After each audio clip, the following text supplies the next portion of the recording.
Kaya tangkalaking puro sa mga Montenegro. Nagtrabaho ka pa sa kanila. Ito na ang aking mga bisita, ang mga Montenegro.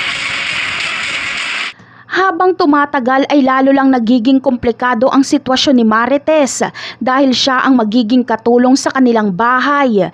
Hindi kikilos si Lena sa gawaing bahay dahil maselan daw umano ang kanyang pagbubuntis. Hindi naman papakilusin ni Marites si Camille dahil hirap na ito sa laki ng tiyan dahil malapit na rin itong manganak. Kaya naman si Marites lang ang pwedeng kumilos. Parang ang mangyayari nito ay gagawin pa siyang yaya ni Lena dahil siya ang maglalaba at magluluto. Hahayaan lang ito ni Marites dahil ito ang resulta ng desisyon niyang pagpayag at pagtanggap ng kanilang sitwasyon. Hindi na natin alam kung hanggang kailan itong pagdurusa ni Marites. Samantala, kahit hindi nagkaso si Marites kay Lena at Rigor ay hindi pa rin ligtas si Rigor dahil si Jacobe at Samonte ang magbubunyag na kabit ni Rigor si Lena. Kapag lumaki na ang tiyan ni Lena ay hindi nila ito maitatago kaya masisibak din itong si Rigor.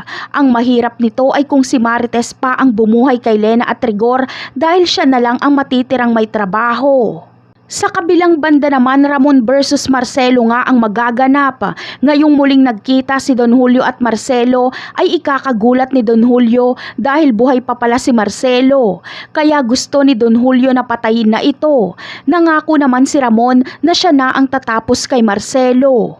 Ngunit hindi ito magiging madali dahil papalag si Marcelo.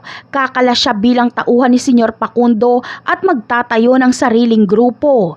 Dito niya na magiging kagrupo si Tanggol at kakalabanin nila ang mga Montenegro. Malalaman din kasi ni Tanggol na si Ramon Montenegro ang asawa ni Mokang. Kaya abangan na lang natin yan. Bye!